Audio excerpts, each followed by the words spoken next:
Hi, Grandma here, and I'm reading To Kill a Mockingbird by Harper Lee, and I'm reading chapter 14. And parents, in chapter 14, the children do ask Atticus why Tom Robinson has been arrested. He doesn't go into a lot of detail, though. Although we heard no more about the Finch family from Aunt Alexandra, we heard plenty from the town. On Saturdays, armed with our nickels, when Jim permitted me to accompany him, he was now positively allergic to my presence when in public, we would squirm our way through sweating sidewalk crowds and sometimes hear, "There's his chillin'," or "Yonder's some Finches." Turning to face our accusers, we would see only a couple of fanners studying the enema bags in the Mako drugstore window, or two dumpy country women in straw hats sitting in a Hoover cart. "They can go loose and rape up the countryside for all of them who run this country care," was one obscure observation we met head-on from a skinny gentleman when he passed us, which reminded us that I had a question to ask Atticus. "What's rape?" I asked him that night. Atticus looked around from behind the paper. He was in his chair by the window. As we grew older, Jim and I thought it generous to allow Atticus 30 minutes to himself after supper. He sighed and said rape was carnal knowledge of a female by force and without consent. "Well, if that's all it is, why did Calpurnia dry me up when I asked her what it was?" Atticus looked pensive. "What's that again?" "Well, I asked Calpurnia coming from church that day what it was, and she said ask you, but I forgot to, and now I'm asking you." His paper was now on his lap. Again, please?" he said. I told him in detail about our trip to church with Calpurnia. Atticus seemed to enjoy it. But Aunt Alexandra, who was sitting in a corner quietly sewing, put down her embroidery and stared at us. "You all were coming back from Calpurnia's church that Sunday?" Jim said, "Yes'm, she took us." I remembered something. "Yes'm, and she promised me I could come out to her house some afternoon. Atticus, I'll go next Sunday if it's all right, can I? Cal said she'd come get me if you were off in the car." "You may not," Aunt Alexandra said that.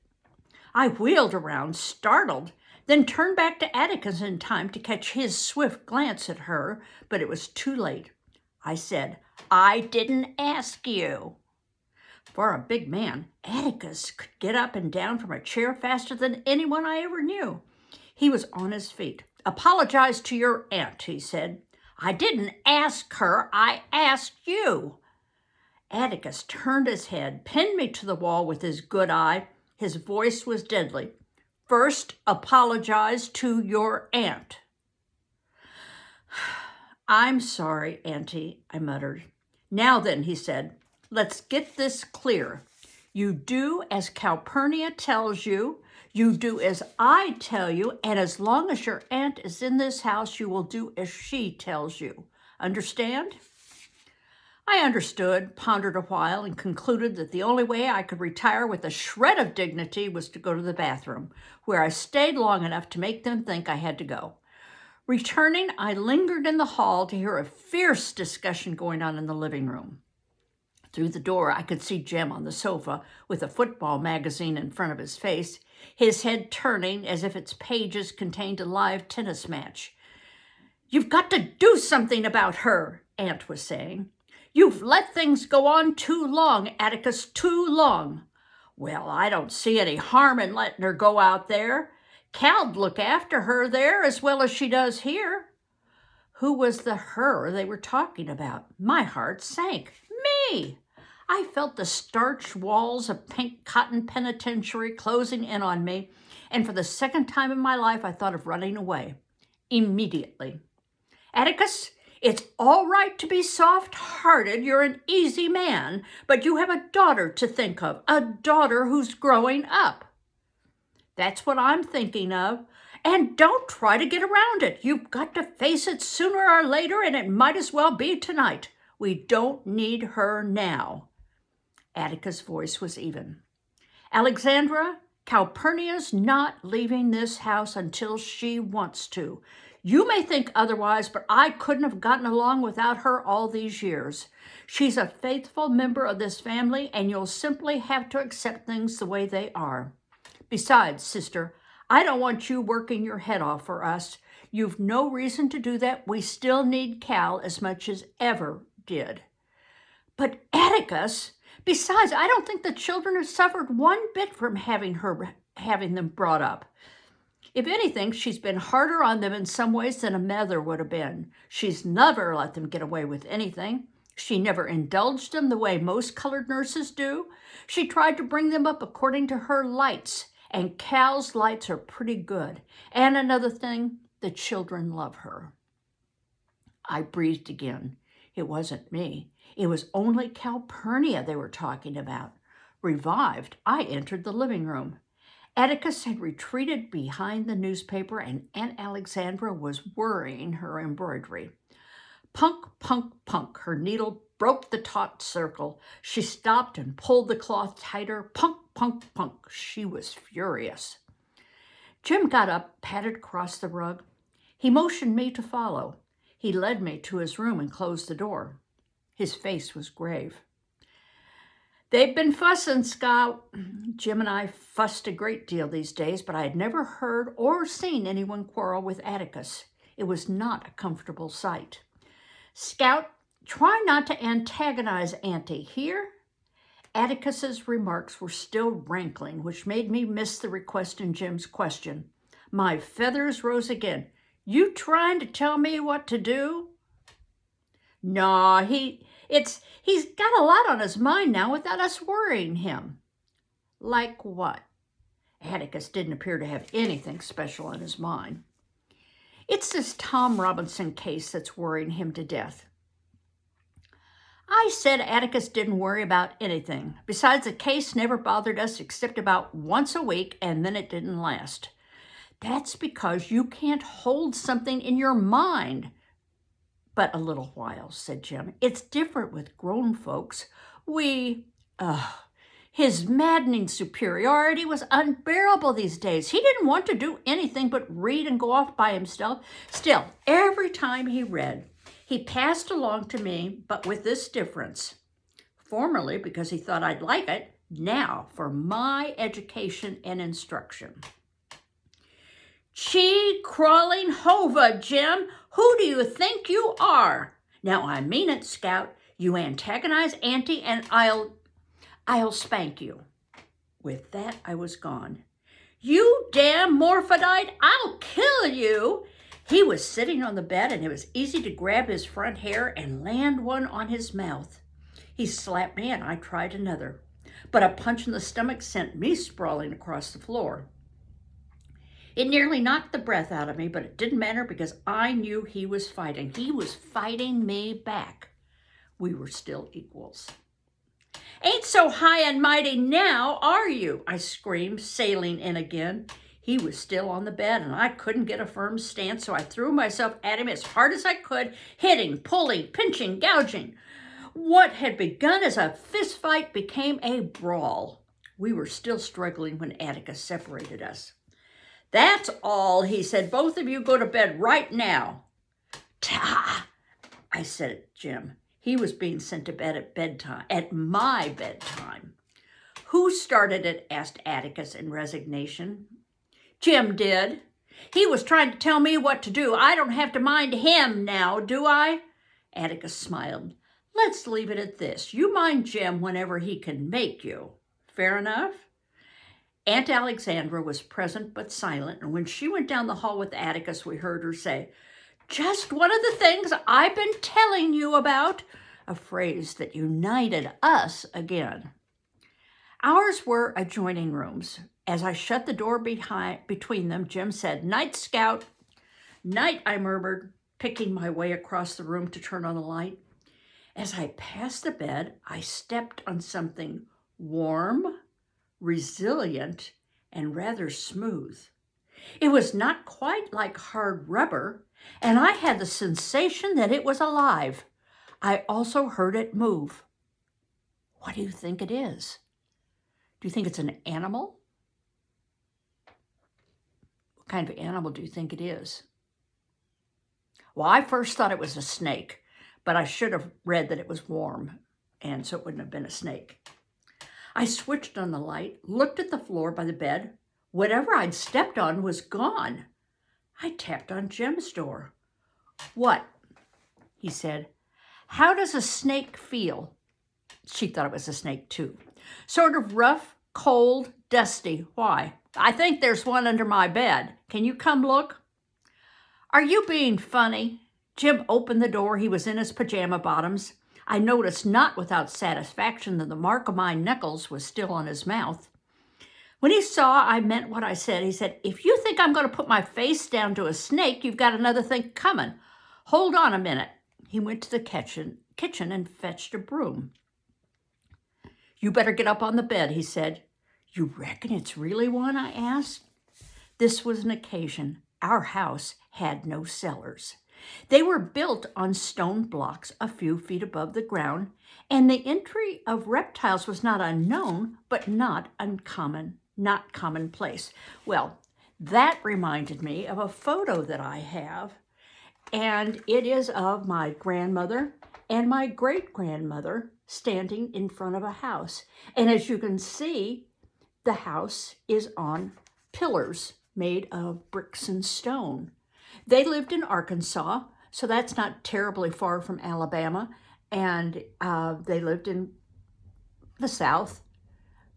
But this is kind of how she's describing that house. Okay, and you can see it'd be hard for snakes to get in there.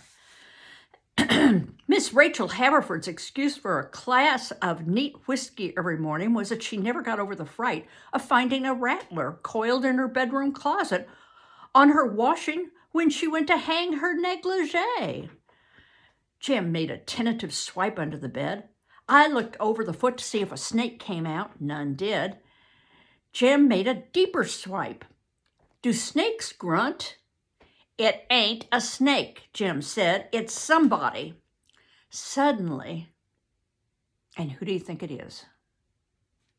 Suddenly, a filthy brown package shot from under the bed. Jim raised the broom and missed Dill's head by an inch when it appeared. "God Almighty!" Jim's voice was reverent. We watched Dill emerge by degrees. He was a tight fit. He stood up and eased his shoulders, turned his feet in their ankle socklets, rubbed the back of his neck. His circulation restored. He said, "Hey!" Jim petitioned God again. I was speechless. "I'm about to perish," said Dill. "Got anything to eat?" In a dream, I went to the kitchen. I brought him back some milk and a half a pan of cornbread left over from supper. Dill devoured it, chewing with his front teeth, as was his custom. I finally found my voice. "How'd you get here?" By an involved route, refreshed by food, Dill recited this narrative. "Having been bound in chains and left to die in the basement," there were basements in Meridian, "by his new father who disliked him and secretly kept alive on raw field peas by a passing farmer who heard his cries for help. The good man poked a bushel pod by pod through the ventilator. Dill worked himself free by pulling the chains from the wall. Still in wrist manacles, he wandered 2 miles out of Meridian, where he discovered a small animal show and was immediately engaged to wash the camel. He traveled with the show all over Mississippi until his infallible sense of direction told him he was in Abbott County, Alabama, just across the river from Macomb. He walked the rest of the way." Now, how much of that do you think is true? "How'd you get here?" said Jim. Well, he'd taken $13 from his mother's purse, caught the 9 o'clock train from Meridian, and got off at Macomb Junction. He had walked 10 or 11 of the 14 miles to Macomb, off the highway in the scrub bushes, lest the authorities be seeking him, and had ridden the remainder of the way, clinging to the backboard of a cotton wagon. He'd been under the bed for 2 hours, he thought. He'd heard us in the dining room, and the clink of forks on plates nearly drove him crazy. He thought Jim and I would never go to bed, he said, considered emerging and helping me beat Jim, as Jim had grown far taller, but he knew Mr. Finch would break it up soon, so he thought it best to stay where he was. He was worn out, dirty beyond belief, and home. "They must not know you're here," said Jim. "We'd know if they were looking for you." "Think they're still searching all the picture shows in Meridian," Dill grinned. "You ought to let your mother know where you are," said Jim. "You ought to let her know you're here." Dill's eyes flickered at Jim, and Jim looked at the floor. Then he rose and broke the remaining code of our childhood. He went out of the room, down the hall. "Atticus," his voice was distant. "Can you come here a minute, sir?" Beneath his sweat-streaked dirt, Dill's face went white. I felt sick. Atticus was in the doorway. He came to the middle of the room and stood with his hands in his pockets, looking down at Dill. I finally found my voice. "It's okay, Dill. When he wants you to know something, he tells you." Dill looked at me. "It's all right," I said. "You know he wouldn't bother you. You know you ain't scared of Atticus." "I'm not scared," Dill muttered. "Just hungry, I bet." Atticus's voice had its usual pleasant dryness. "Scout, can we do better than a pan of cold cornbread, can't we? You fill this fellow up, and when I get back, we'll see what we can do." "Mr. Finch, please don't tell Aunt Rachel. Don't make me go back. Please, sir, I'll run off again." "Whoa, son. Nobody's about to make you go anywhere but to bed pretty soon. I'm just going to go over to tell Miss Rachel you're here and ask her if you could spend the night with us. You'd like that, wouldn't you? And for goodness sake, put some of the country back where it belongs. The soil erosion's bad enough as it is." Dill stared at my father's retreating figure. "He's trying to be funny," I said. "He means take a bath. See there, I told you he wouldn't bother you." Jim was standing in the corner of the room, looking like the traitor he was. "Dill, I had to tell him," he said. "You can't run 300 miles off without your mother knowing." We left him without a word. Dill ate and ate and ate. He hadn't eaten since last night. He used all his money for a ticket, boarded the train as he'd done many times, coolly chatted with the conductor, to whom Dill was a familiar sight, but he had not the nerve to invoke the rule on small children traveling a distance alone. If you've lost your money, the conductor will lend you enough for dinner, and your father will pay him back at the end of the line. Dill made his way through the leftovers and was reaching for a can of pork and beans in the pantry when Miss Rachel's "Do Jesus!" went off into the hall. He shivered like a rabbit. He bore with formidable her "Wait till I get you home. Your folks are out of their minds worrying," was quite calm during the "That's all the Harris in you coming out," smiled at her "Reckon you can stay one night," and returned the hug at long last bestowed upon him. Atticus pushed up his glasses and rubbed his face. "Your dad's tired," said Aunt Alexandra, her first words in hours, it seemed. She'd been there, but I suppose struck dumb most of the time. "You children get to bed now." We left them in the dining room, Atticus still mopping his face. "From rape to riot to runaways," we heard him chuckle. "I wonder what the next 2 hours will bring." Since things appeared to have worked out pretty well, Dill and I decided to be civil to Jim. Besides, Dill had to sleep with him, so we might as well speak to him. I put on my pajamas, read for a while, and found myself suddenly unable to keep my eyes open. Dill and Jim were quiet. When I turned off my reading lamp, there was no strip of light under the door to Jim's room. I must have slept a long time, for when I was punched awake in the room was dim light of the setting moon. "Move over, Scout." "He thought he had to," I mumbled. "Don't stay mad with him." Dill got in bed. "I ain't," he said. "I just wanted to sleep with you. Are you waked up?" By the time I was, but lazily so. "Why'd you do it?" No answer. I said, "Why'd you run off? Was he really hateful like you said?" "No." "Didn't you all build that boat like you wrote you were gonna?" "He just said we would. We never did." I raised up my elbow facing Dill's outline. It's no reason to run off. They don't get around to doing what they say they're going to do half the time. That wasn't it. They just wasn't interested in me. This was the weirdest reason for flight I had ever heard. How come? Well, they stayed gone all the time, and when they were home, even, they'd get off in a room by themselves. Well, what'd they do in there? Nothing, just sitting and reading, but they didn't want me with them. I pushed the pillow to the headboard and sat up. You know something? I was fixing to run off tonight because they all were. You don't want them around you all the time, Dill. Dill breathed his patient breath, a half sigh. Good night. Atticus is gone all day and sometimes half the night and off in the legislature and I don't know what. You don't want them all around all the time, Dill. You couldn't do anything if they were. That's not it.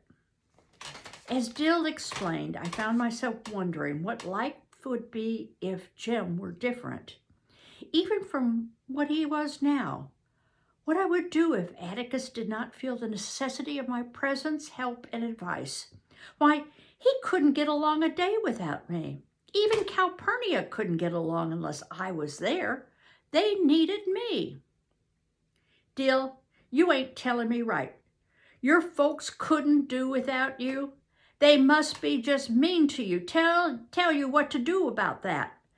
Dill's voice went on steady in the darkness. The thing is, what I'm trying to say is they do get on a lot better without me. I can't help them any. They ain't mean. They buy me everything I want. But it's, now you got it, go play with it. You got a room full of things. I got you that book, so go read it. Dill tried to deepen his voice. You're not a boy. Boys get out and play baseball with other boys. They don't hang around the house worrying their folks. Dill's voice was his own again. Oh, they ain't mean. They kiss you and hug you good night and good morning and goodbye and tell you they love you, Scout. Let's get us a baby. Where? There was a man Dill had heard of who had a boat that he rowed across to the Foggy Island where all these babies were. You could order one. That's a lie. Auntie said God drops them down the chimney. At least that's what I think she said. For once, Auntie's diction had not been too clear. Well, that ain't so. You get babies from each other, but there's this man too. He has all these babies just waiting to wake up. He breathes life into them. Dill was off again. Beautiful things floated around in his dreamy head. He could read 2 books to my 1, but he preferred the magic of his own inventions. He could add and subtract faster than lightning, but he preferred his own twilight world, a world where babies slept, waiting to be gathered like morning lilies. He was slowly talking himself to sleep and taking me with him. But in the quietness of this foggy island, there rose the faded image of a gray horse with sad brown doors. Dill, why do you reckon Boo Radley's never run off? Dill sighed a long sigh, turned away from me. Maybe he doesn't have anywhere to run off to. Now, one thing I want to tell you about Dill, and you'll have to look it up on the computer to confirm it. Dill, in real life, was a man named Truman Capote. And Truman Capote had one of the highest IQs ever. But he also had a wonderful imagination, and he was a writer who wrote books. But go ahead and check that. Have a parent, or you can Google what was Truman Capote's IQ, and then compare it to people that you think are really smart, like Elon Musk, and Google Elon Musk, or like Jeff Bezos, or anybody else that you think is really, really smart. And you'll see, even Albert Einstein, that Truman Capote was very, very, very smart. So she says that here. She says Dill reads 2 books to every one, and he can do math like lightning. So she's implying that he's very smart, and in truth, he was. Okay, bye-bye.